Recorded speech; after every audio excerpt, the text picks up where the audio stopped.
Okay. Hey, Tasha. Hey, James, Rob, Cesternino, and Brian Cohen here for Rob is a Podcast.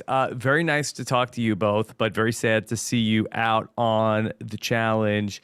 Let me just ask and start with that elimination where I feel like that the show was so focused on what was going on with Dom's water coming out of the tank. I feel like we didn't really get to see what was the issue on your side of things. Well, I would say for me, the biggest issue was I'm 5'3", and that structure was quite tall. And just looking back at it, maybe I should have been in the water and James' supermodel tall self should have been.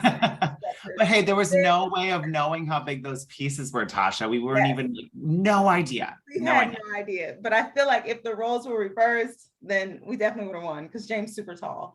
But also, you keep saying that people really wanted Tasha and I to stay. And everybody, with the exception of maybe Cinco, was yelling things to us about what we could be doing better to make sure we came out of this on top. So I think with too many voices yelling, it kind of drowns out our thoughts and our communication, and it just made it harder. It did. So it seemed when Dom and then one, it seemed like the water was just about at the edge to fully expire, causing them to DQ. Was there any like pushback of like, wait, their water was below, they shouldn't have won? Was there any chatter about that after the elimination ended? I will say I didn't notice how close it was while we were there, but watching the episode back, it was the first thing that I noticed. So that was like a weird, like, oh, but I was told because Cachet I did reach out. I needed some clarity for my own sanity from what I was watching. Because Cachet had called check right when it hit the line, they gave her the check. If that would have fallen, that would have been our saving grace. If Cachet's tower did not stand for 5 seconds and fallen, we would have won just because of the drain alone. But it was just that close. And hey, it made for an exciting elimination. I was excited watching it. Very exciting, very close elimination. James, you were at the center of so much through the first couple of weeks of this season. And here you were back again. I would love to hear you talk a little bit about why it seemed like on the episode that you were looking to go against Leo in the challenge. And I've seen that you've been posting about this, so I would love to just get the explanation directly from you. I know. I think that was the hardest part watching the episode last night. I started to distort my own reality because I knew my intentions. I knew what I wanted to have happen, and it was never to go against Leo and Justine. As a gamer, I recognize the value of Leo staying. I needed Leo. We have a friendship. He brought me a level of comfort, but also there's 3 of us. And what you're not seeing is Amazing Race was working with Survivor. There was a big crossover alliance there. So losing Dom or losing Leo was not what Tasha and I wanted. And you see Tyson even mention at the beginning of the episode, David and Shannon's name. That's what we wanted. But I don't think because it picked up enough traction, you saw that in the edit. But when you see who wins power at the end of the day, it was 2 Big Brother people. So going into deliberation, you kind of already know who the options are. And I would have been foolish to not recognize that Leo and Justine were an option. So my conversation with Leo was more so letting him know, I would prefer not to go against you. And I even say that, but he took it as if I was kind of pushing for that to happen. And that wasn't the case. But the gamer in me also recognized that if we did go in elimination, if that's ultimately the option Angela and Kylan decided, I would get money. And that's not necessarily a bad thing, but I was never like, gotta be Leo, it's gotta be Justine. I didn't want to go against him or Dom, and it wasn't my decision at the end of the day. James, you mentioned Amazing Race was working pretty closely with Survivors. So what was it about the group of survivors that made you want to work with them as opposed to Big Brother or Love Island? Why that group of people as a show to kind of jump onto? Yeah, I think what people don't realize is that I was actually more connected socially to people in the game than most. I had met all the Big Brother 23 people before we even got there. I had met Tasha, I had met Sarah previously, Shan previously, Desi previously. So I kind of already had social connections. And when we got there, I'm a huge Survivor fan. And so the fangirl in me was like, I get to play with some survivors. Like, this is going to be great. And I think that my strategy or how I wanted to approach the challenge kind of aligned aligned with the thought process of a lot of the Survivor players on the challenge. So that's why I naturally gravitated that way. And, you know, Tasha and Sarah, night one, pulled Kayla and I aside and said, if you need a home, you have a home with Survivor. And I was able to build on those relationships. And it also benefited Kayla and Leo because they weren't as connected socially. So it just made sense for our two shows to kind of come together.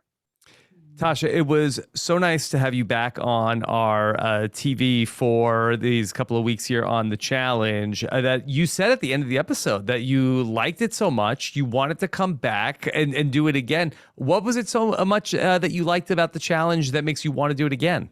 Well, my favorite part of Survivor was the challenges, the physical aspect. And so to have that be the focus of the show, the challenge, like I really liked it. I just like competition, physical competition. And I've been a fan of the challenge since Road Rules, Real Worlds challenge. Yeah. So it was just a childhood dream to be on that show.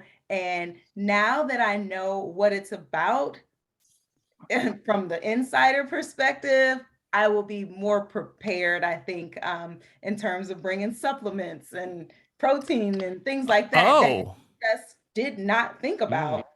I didn't know.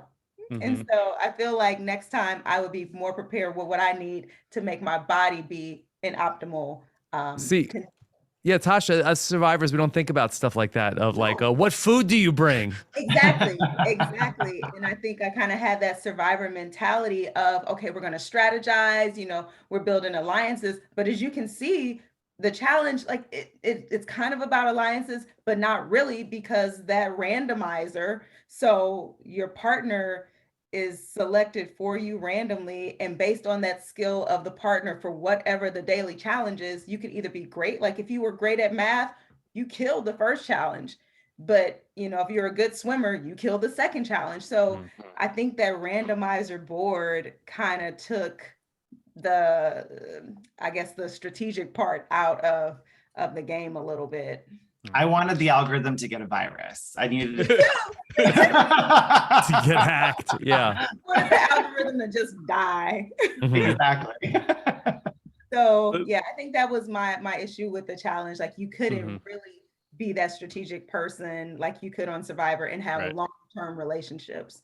Sure. So Tasha, we saw some cracks within the Big Brother crew and the Love Island crew. It seemed like Survivor was working pretty well altogether. Was there anything happening behind the scenes of people not getting along, wanting to turn on each other? Was there anything that we didn't get a chance to see? Ooh, child, yes. Okay, so now, mind you, we're all saying Survivor strong, and we were good with Amazing Race, like really no cracks there.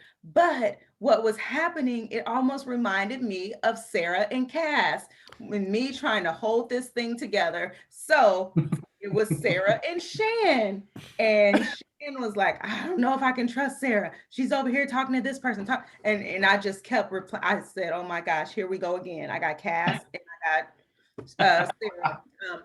So there were, and then you got Tyson, who clearly had a good relationship with Angela, and they were doing their thing, and we could see that too. And here I am, just like, hey guys, I think Tyson is good. Let's not, just trying to hold everybody together. But we really were Survivor strong. There were just so many other good relationships going on, but nobody was willing to rock that boat so early. Okay. I think we're just about out of time. James, anything else real quick that you think we should know about what's going on at the challenge? No, I mean, I'm just excited to sit back now as a fan of these shows and be a viewer and watch my favorites go at it and see who walks away with the Challenge USA title. Okay, well, very sad to see you both out on the challenge, but all the best outside of the show, and it's so nice to get to catch up today. Thanks, Rob. Thanks, Brian. It's great meeting you. Take care.